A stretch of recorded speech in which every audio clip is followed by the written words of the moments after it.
जय हिंद साथियों, बहुत बहुत स्वागत है एक बार फिर आपका जेपी परिवार के साथ। बच्चा लोगों, हम पढ़ रहे थे ज्योग्राफी।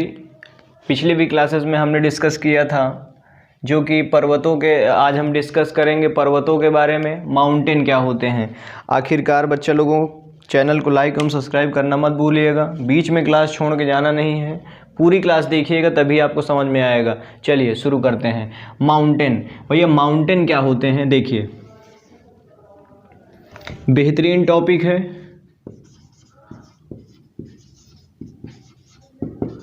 माउंटेन, पर्वत।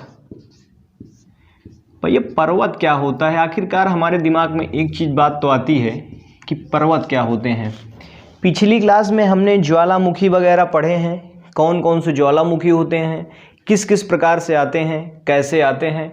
आप अगर वीडियो नहीं देखे हैं तो पिछली क्लास में जा कर के आप देख लीजिएगा कौन कौन से ज्वालामुखी हैं। मैंने तीनों ज्वालामुखी के बारे में डिस्कस किया है, कौन कौन से ज्वालामुखी हैं वो सब कुछ मैंने बताया है। आज हम बात करेंगे आखिरकार पर्वत क्या होते हैं। फिर इसके बाद क्लास चलेगी आपकी इंडियन ज्योग्राफी, इसके बाद चलेगी आपको इंडियन ज्योग्राफी। बच्चा लोगों क्लास में बने रहना है, छोड़ के जाना नहीं है।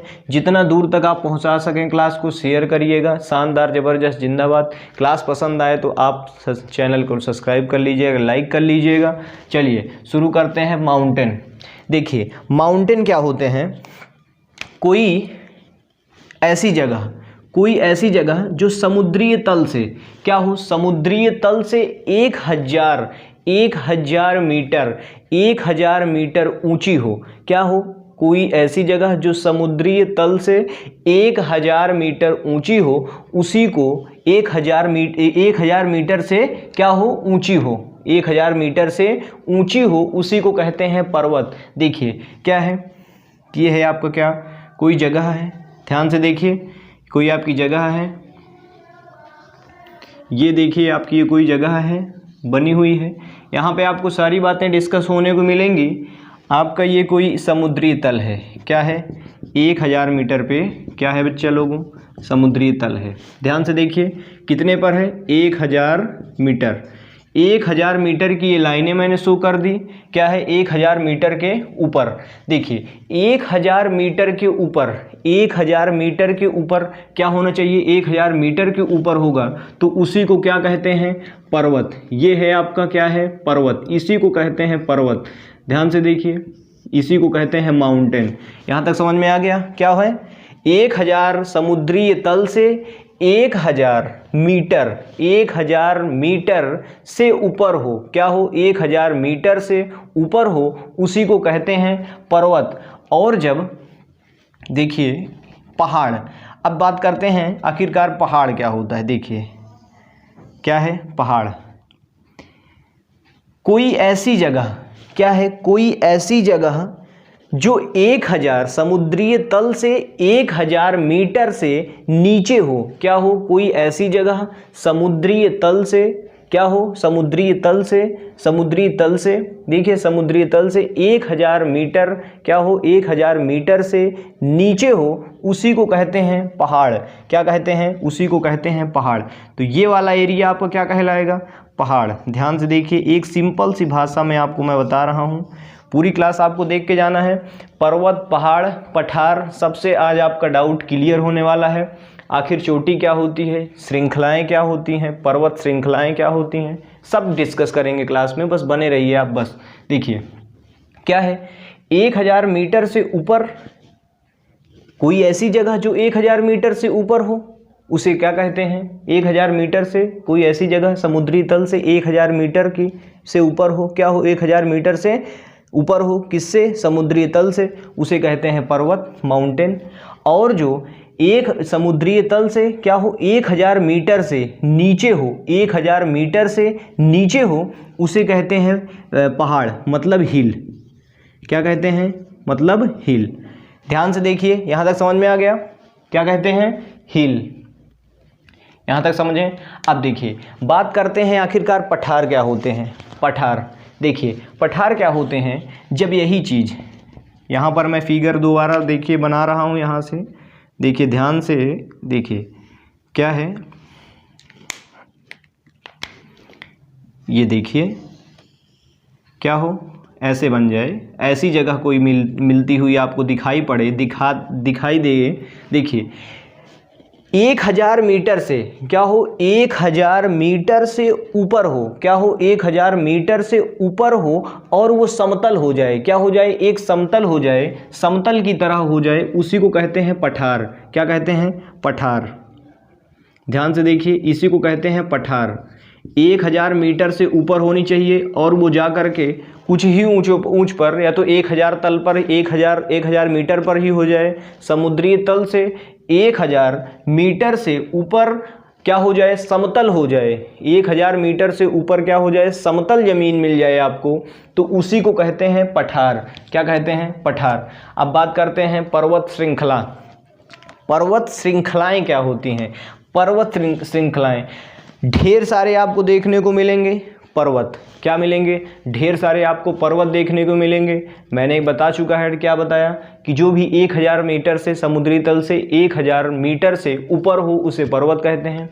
तो पर्वत, ढेर सारे पर्वत आपको दिखाई पड़े, उसी को कहते हैं पर्वत श्रृंखला, उसी को कहते हैं पर्वत श्रृंखला। यहाँ आपको देखने को मिल रहा है कि ढेर सारे पर्वत आपको दिखाई पड़ रहे हैं, और जो सबसे ऊंचा पर्वत होगा, क्या है, जो सबसे ऊंचा पर्वत होगा, जो सबसे ऊंचा पर्वत होगा, जो सबसे ऊंचा पर्वत होगा उसमें क्या होना चाहिए, एक चीज़ और आप ध्यान रखना है कि पर्वत में चोटी में क्या होनी चाहिए, पर्वत के ऊपर नुकीला भाग हो, क्या हो, नुकीला हो, वो भी आपका क्या हो जाएगा, पर्वत क्या हो जाएगा, नुकीला हो, क्या हो, ऊपर से आपका वो एक प्रकार से नुकीला हो, उसको भी क्या कहेंगे, पर्वत। और जो एक देखेंगे आप, ये आपकी जब खूब बेहतरीन, खूब भव्य क्या हो जाए, खूब बड़ी सी पर्वत बनी दिखाई पड़े और ऊपर एक प्रकार से कोना टाइप का दिखाई पड़े और सबसे ऊंचा हो, क्या हो, सबसे ऊंचा हो, तो उसी को कहते हैं चोटी।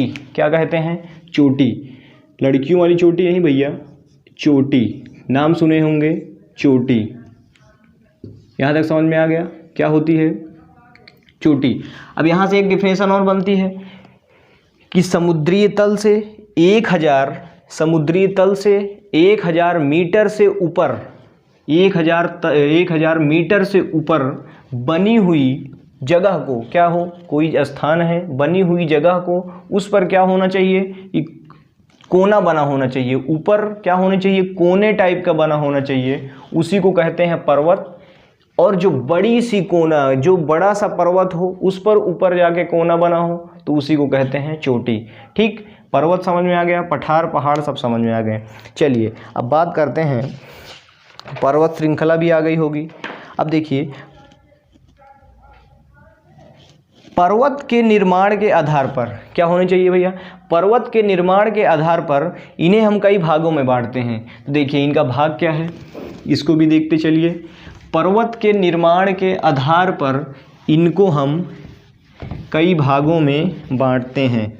ध्यान से देखिए, तो यहाँ तक समझ में आ गया। देखिए क्या है, पहला आपका कौन सा है, पहला हो जाएगा वलित पर्वत। वलित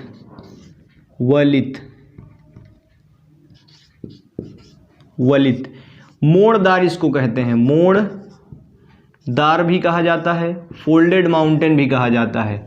अब देखिए वलित पर्वत क्या होते हैं, वलित पर्वत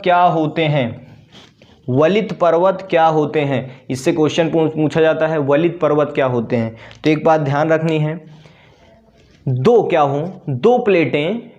प्लेटें आपस में टकराने के बाद क्या हो, हल्की वाली प्लेट ऊपर उठ जाए और भारी वाली प्लेट नीचे दब जाए, क्या हो, भारी वाली प्लेट नीचे दब जाए, उसी से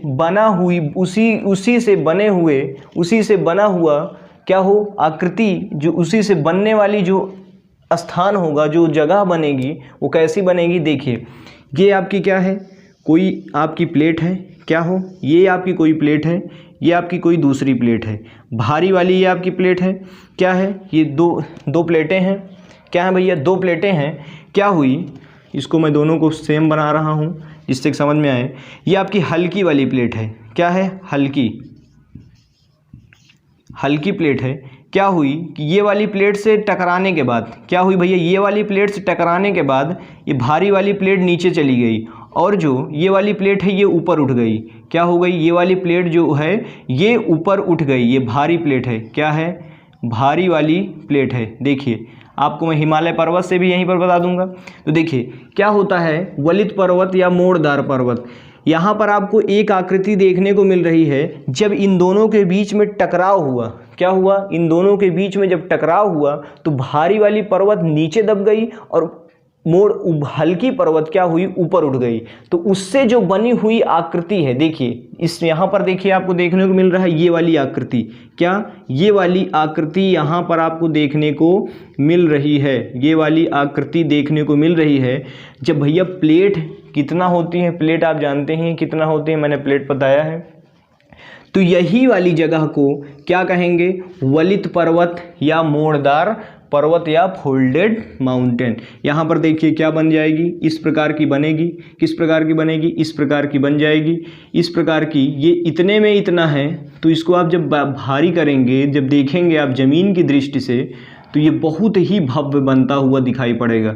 ठीक, ये वाली आपकी भारी वाली पर्वत क्या हो जाती है, नीचे चली जाती है, क्या हो जाती है, नीचे चली जाती है। और जब ये नीचे चली जाती है तो ये एक समय ऐसा आता है कि भारी वाली पर्वत पहुंच जाती है कहाँ पर, स्टेनोस्फीयर पर, स्टेनोस्फीयर पर, जो कि हमारे मेंटल वाले पार्ट में है, क्या है, मेंटल वाले पार्ट में है स्टेनोस्फीयर। तो यहाँ पर क्या होती है कि यहाँ पर ज्वालामुखी क्या करते हैं कि यहाँ पर इसको दबाव डालते हैं भैया कि आप हटिए। ज्वालामुखी एक ऐसी चीज़ है, यहाँ पर क्या होते हैं कि यहाँ पर कंपन उत्पन्न होता है, क्या होता है, कंपन उत्पन्न होता है, जिससे कि ये क्या करती है कि ये प्रेशर मारता है, ये ज्वालामुखी प्रेशर मारता है, निकलने की जगह ढूंढता है, जिससे कि यहाँ पर इन प्लेटों पर अधिक से अधिक क्या होते हैं, अधिक से अधिक भूकंप आने की संभावना अधिक होती है।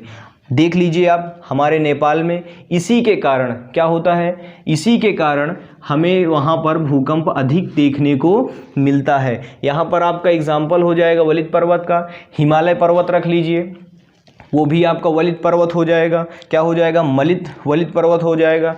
रॉकी है, रॉकी नाम का है, एंडीज है, ये भी आपका वलित पर्वत है, मोड़दार पर्वत है। ठीक, ये सब आपके क्या हो जाएंगे, वलित पर्वत। ठीक, यहाँ तक समझ में आ गया। वलित पर्वत क्या होते हैं, ये वाला पार्ट जो है प्लेटों के क्या हो, प्लेटों के टकराने से, प्लेटों के टकराने से भारी प्लेट नीचे दब जाए और हल्की प्लेट ऊपर उठ जाए और उससे बना हुआ स्थल या उससे बनी हुई आकृति क्या होती है, इस प्रकार से बन जाएगी। ये मैं आपको शो कर दिया हूँ, इस प्रकार से बनती हुई नजर आएगी, आपको एक समय देखने को मिलेगा। तो यही क्या होती है, एक समय पर्वत का रूप धारण कर लेती है और इसी को ही कहते हैं वलित पर्वत। क्या हो, वलित पर्वत। तो यहाँ पर मेन कॉन्सेप्ट क्या है, मेन कॉन्सेप्ट आपका ये प्लेटों द्वारा बनते हैं, क्या बनते हैं, प्लेटों से बनते हैं, प्लेटों द्वारा, प्लेटों के टकराने से बनते हैं, क्या होते हैं, प्लेटों के टकराने से बनते हैं। यहाँ तक समझ में आ गया। चलिए नेक्स्ट बात करते हैं ज्वालामुखी पर्वत। आखिरकार ज्वालामुखी पर्वत क्या है, दूसरे हम बात करेंगे ज्वालामुखी पर्वत। दूसरा है ज्वालामुखी, क्या भैया, ज्वालामुखी पर्वत। ज्वालामुखी पर्वत, इसमें दो पर्वत होते हैं। देखिए ज्वालामुखी पर्वत में आपको दो पर्वत देखने को मिलेंगे। पहला है सिंडर, सिंडर क्या है, पहला है सिंडर, पहला है सिंडर, दूसरा है मिश्रित। क्या है दूसरा, मिश्रित। सिंडर शंकु, मिश्रित शंकु, क्या भैया, सिंडर शंकु, मिश्रित शंकु। देखिए सिंडर शंकु क्या होते हैं, सिंडर शंकु आपको देखने को मिलेंगे।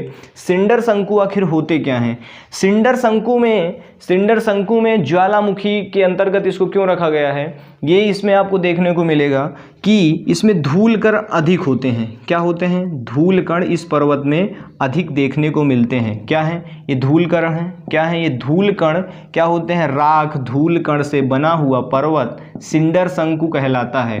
क्या कहलाता है? धूल कण, धूल से, राख से इत्यादि, धूल राख इत्यादि से बना हुआ पर्वत सिंडर शंकु कहलाता है। ये ज्वालामुखी के अंतर्गत आते हैं। मिश्रित शंकु क्या होता है? मिश्रित शंकु में आपको ये देखने को मिलेगा चट्टान, खनिज, धातु, कोयला आदि, क्या इत्यादि, मतलब कुछ भी है। देखिए इसी में मिश्रित शंकु हो जाएगा। इसी प्रकार से इस पर्वत में क्या होने को देखने को मिलेगा? इसी पर्वत में आपको जब चट्टानें वगैरह देखने को मिलें, क्या देखने को मिलें? चट्टानें वगैरह देखने को मिलें इन्हीं पर्वतों पर, तो समझ जाइएगा कि मिश्रित शंकु है। क्या है? मिश्रित शंकु है। ज्वालामुखी के अंतर्गत कौन सा पर्वत है? मिश्रित शंकु। क्या है? मिश्रित शंकु। इस मिश्रित शंकु में आपको चट्टान, कोयला आदि, क्या खनिज वगैरह, खनिज पदार्थ वगैरह आपको देखने को मिलते हैं। उन्हीं को क्या कहते हैं? मिश्रित शंकु। इसमें आपको धूल कण, राख वगैरह देखने को मिलेंगी। इसमें आपको चट्टानें, कोयला, धातु, ये सब देखने को मिलती हैं। क्या ऐसी चीज़ें इसमें पाई जाती हैं? देखिए ऐसी चीज़ें आपको देखने को मिलेंगी। वही होता है आपका मिश्रित शंकु। उसे ही कहते हैं ज्वालामुखी पर्वत। उसी के अंतर्गत आते हैं आपके सिंडर और मिश्रित शंकु। चलिए अब बात करते हैं नेक्स्ट की, अवशिष्ट पर्वत। अवशिष्ट पर्वत क्या होते हैं? देखिए अवशिष्ट पर्वत क्या होते हैं? अवशिष्ट पर्वत, तीसरी बात करते हैं अवशिष्ट। क्या भैया? अवशिष्ट पर्वत। अवशिष्ट पर्वत, अवशिष्ट पर्वत क्या होते हैं? अवशिष्ट पर्वत आप देखेंगे कि ये सब धीरे धीरे बेचारे क्या हो जाते हैं? ख़त्म हो जाते हैं। क्या हो जाते हैं? धीरे धीरे इनका बर्बादी का लक्षण आ जाता है। बर्बादी का लक्षण क्यों आता है? बर्बादी का लक्षण आपको जिस पर्वत में देखने को मिले, मतलब बर्बादी का लक्षण का मतलब ये नहीं होता कि आपको जैसे लोग बर्बाद होते हैं वैसे, लेकिन नहीं, इसमें अपर्दन और अपक्षय ज़्यादा हो। जिस पर्वत में अपर्दन और अपक्षय की मात्रा अधिक हो, क्या हो? जिस पर्वत में अपर्दन और अपक्षय ज़्यादा होते रहें, तो वो एक दिन ऐसा दिन आएगा कि वो बर्बाद होने के कगार पर आ जाएंगे, और उन्हीं को क्या कहते हैं? अवशिष्ट पर्वत। आप अगर एग्जाम्पल की बात करें तो हमारा अरावली पर्वत देखेंगे तो इंसान जो यहाँ है ना, ये इंसान नहीं है, ये शैतान का रूप ले लिया है। ये इंसान नहीं है, ये शैतान का रूप ले लिया है, क्योंकि क्या करता है?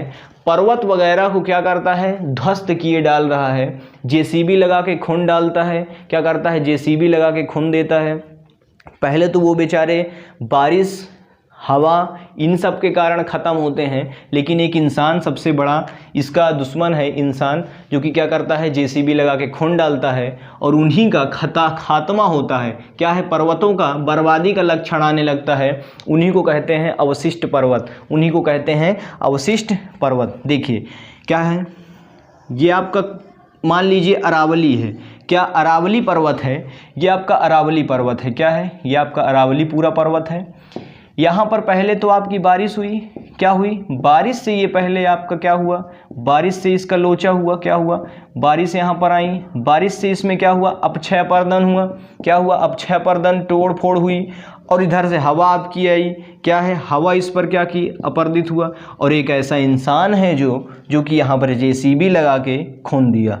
क्या हुआ? जेसीबी लगा के इसका खात्मा करता चला गया। तो एक दिन ऐसा समय आएगा कि धीरे धीरे बेचारा ख़त्म होता चला जाएगा। क्या हो जाएगा? ख़त्म होता चला जाएगा। एक दिन ऐसा जगह आएगी कि ये एक दिन क्या हो जाएगा? उसके नाम पर क्या हो जाएगा? नाम क्या दिया जाएगा कि अब ये पहले ये विशाल पर्वत था, और अब ये अवशिष्ट पर्वत हो गया। क्या हो गया? अब ये अवशिष्ट पर्वत हो गया। सतपुड़ा आप देख लीजिए, सतपुड़ा देख लीजिए, उसमें भी यही हाल है। क्या है? वो उसको भी अवशिष्ट पर्वत कर दिए हैं बेचारे, बर्बादी कर दिए हैं। ये इंसान जो है ना बच्चा, ये इंसान नहीं, अब शैतान का रूप धारण कर रहा है। ठीक है ना? तो क्या है कि इन सब पर्वतों पर क्या हो रहा है? किसी भी कारण से इनको हटाया जाए तो उसी को कहते हैं अवशिष्ट पर्वत। क्या है? अवशिष्ट पर्वत। ठीक, चलिए बात करते हैं बेटा ज़िंदगी में ना ज़िंदगी में रिस्क लेना सीखिए। आपके पास तो कोई रिस्क नहीं होता, लेकिन आप जब बिजनेसमैन के पास जाएंगे तो उससे पूछिए कि वो पल पल एक एक मिनट में रिस्क लेता है। क्या लेता है? ज़िंदगी में हम लोग तो एक स्टूडेंट लाइफ होती है जो कि एक बार फॉर्म डालने के बाद क्या होता है कि वो रिस्क लेता है, लेकिन आप जब बिजनेसमैन के पास जाएंगे तो देखेंगे कि वो एक एक पल की जो है ना हर दिन रिस्क लेता है। देखेंगे आप, उसको ये टेंशन रहती है, एक बार हम लोग फॉर्म भर दिए, टेंशन ख़त्म, भैया पेपर देने जाना ही है। क्या है बच्चों को क्या होता है, भैया स्टूडेंट क्या है, फॉर्म भरने के बाद भैया पेपर देने जाना ही है, पढ़ाई करेंगे पेपर निकलेगा, नहीं करेंगे नहीं निकलेगा। लेकिन जो एक बिजनेसमैन होता है, देखिए वो रिस्क कितना लेता है। दिमाग में जब तक आप रिस्क नहीं लेंगे ना, तब तक साला भविष्य में कुछ नहीं मिलने वाला, सब चौपट है। क्या है? चौपट है। रिस्क लीजिए, ज़िंदगी सफल हो जाएगी। साला अगर बन गए तो कुछ करके जाएंगे। मोहब्बत करिए किताबों से। क्या है बच्चा? मोहब्बत करिए किताबों से, कुछ नहीं रखा है। क्या है? मोहब्बत करिए किताबों से, यहाँ कुछ नहीं रखा है। अगर आप किताबों से मोहब्बत करेंगे तो ये एक दिन आपकी जो है ना ये ज़िंदगी बना के चली जाएगी। लेकिन ये छछोरियों के चक्कर में पड़ेंगे ना तो साला सब ज़िंदगी ही बर्बाद करके चली जाएंगी। ठीक है ना? तो क्या है कि रिस्क लेना सीखो भाई। रिस्क लेंगे तभी कुछ होगा ज़िंदगी में। रिस्क लेना बहुत बड़ी बात होती है। हर एक पल पल का, जो आप बिजनेसमैन के पास जाएंगे तो देखेंगे कि हर एक पल पल का क्या होता है, उसको टेंशन रहती है, यार हमने माल ले लिया, हमने क्या ले लिया, हमने सामान तो ले लिया, लेकिन अब इसका कहीं रेट डाउन ना हो जाए, तो वो हर एक सेकंड का रिस्क लेता है। लेकिन आपके पास तो कोई रिस्क नहीं है। तो बेटा रिस्क लेना सीखिए। अगर रिस्क सीखना है तो जाके किसी बिजनेसमैन के पास देखिए, तो तब आपको समझ में आएगा कि रिस्क क्या होता है। ठीक है ना? तो रिस्क ज़िंदगी में हमेशा लेते रहो। साला मिलेगा मिलेगा, नहीं मिलेगा। जय श्री राम, राधे राधे। ठीक है ना? ये सब बिल्कुल पढ़ते रहो। शानदार, ज़बरदस्त, जिंदाबाद। चलिए बात करते हैं नेक्स्ट, हार्ज पर्वत क्या होते हैं। हार्ज पर्वत, हार्ज पर्वत देखिए, हार्ज पर्वत कौन सा नंबर भैया? चौथा लिख लीजिएगा, चौथा है, पांचवा है। हार्ज पर्वत, हार्ज पर्वत देखिए, हार्ज पर्वत क्या होते हैं? कोई तीन क्या है, कोई तीन पर्वत हैं। क्या भैया? कोई तीन पर्वत हैं। देखिए इसको आप समझिएगा ध्यान से, ये बिल्कुल आपको समझ में आएगा यदि आप समझेंगे तब। इसका शेप कैसे है? देखिए इसका शेप, ये आपका कोई तीन पर्वतें हैं। क्या है? तीन पर्वत है। इन दोनों पर्वतों के ऊपर क्या हुआ? इन दोनों पर्वतों के ऊपर दबाव लगा दिया गया। क्या है? इन दोनों पर्वतों के ऊपर दबाव लगा दिया गया और ये बीच वाला जो पर्वत है ये उठ गया। तो ऐसे पर्वतों को हार्ज पर्वत कहते हैं। क्या कहते हैं? हार्ज पर्वत कहते हैं। दो पर्वतों के बीच में क्या है? दो पर्वतों के बीच में कोई पर्वत है जो कि इन अगल बगल पर्वतों पर दबाव लगा दिया जाए। क्या लगा दिया जाए? दबाव लगा दिया जाए, तो बीच वाला क्या हो? उठ जाए। क्या हो? बीच वाला उठ जाए। ऐसे पर्वतों को हार्ज पर्वत कहते हैं। क्या कहते हैं? हार्ज पर्वत कहते हैं। अब देखिए ब्लॉक पर्वत क्या होता है? ब्लॉक पर्वत क्या होता है, इसको भी समझ लीजिए। ब्लॉक पर्वत आखिरकार ब्लॉक पर्वत क्या होता है भैया? ब्लॉक पर्वत में जब क्या हो, इन पर तो, इस पर तो दबाव लगाया, नीचे दब गया, ये हार्ज पर्वत हो गया। और जब क्या हो कि इन्हीं पर्वतों पर क्या हो भैया, यहाँ पर इस पर्वतवा को उठा दिया जाए, नीचे से क्या कर दिया जाए? उठा दिया जाए। इन्हीं पर्वतों पर क्या हो जाए? कोई प्रेशर लगा करके इस पर्वत को उठा दिया जाए। ऐसे पर्वत को कहते हैं ब्लॉक पर्वत। इस पर क्या हुआ कि इस पर दबाव लगा करके दोनों पर्वतों को दाब दिया गया, लेकिन इस पर क्या हुआ? दो पर्वतों के बीच वाले पर्वत को क्या हुआ कि उठा दिया गया। तो ऐसे पर्वतों को ब्लॉक पर्वत कहते हैं। क्या कहते हैं? ब्लॉक पर्वत कहते हैं। चलिए अब बात करते हैं भ्रंश घाटी क्या होती है। भ्रंश घाटी देखिए, सब डाउट क्लियर हो जाएंगे।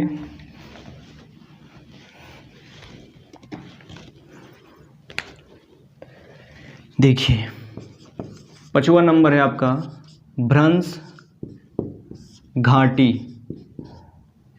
क्या भैया, भ्रंश घाटी, रिफ्ट विलेज, क्या कुछ ऐसे है, देखिए रिफ्ट विलेज। देखिए भ्रंश घाटी में क्या होता है, भ्रंश घाटी में दो पर्वतों को, क्या है, दो पर्वत हों, तीन पर्वत, कोई पर्वत हो, जिस पर दबाव लगा करके इसे दाब दिया जाए, क्या लगा करके दाब दिया जाए, इस पर्वतों पर, बीच वाले पर्वतों पर दबाव लगा करके दाब दिया जाए, क्या दाब दिया जाए, या इस पर धंस जाए, क्या हो जाए, बीच वाला हिस्सा धंस जाए या दाब दिया जाए, कुछ भी हो जाए, मतलब ऐसे बने हुए पर्वत को क्या कहते हैं, भ्रंश पर्वत। क्या कहते हैं, भ्रंश पर्वत। मुझे उम्मीद है कि आपको बिल्कुल समझ में आया होगा माउंटेन, बिल्कुल समझ में आया होगा माउंटेन, ठीक है ना। तो ऐसे पर्वतों को भ्रंश पर्वत कहते हैं, ठीक है ना। चलिए अब बात करते हैं नेक्स्ट क्लास में। शानदार ज़बरदस्त जिंदाबाद के साथ बने रहिए, पढ़ते रहिए जोरदार। समझ में आया हो तो चैनल को लाइक कर लीजिएगा, चैनल को सब्सक्राइब कर लीजिएगा, सब्सक्राइब करना मत भूलिएगा। मैं आपके साथ बना हूँ, जेपी परिवार के साथ। ओके, जय हिंद।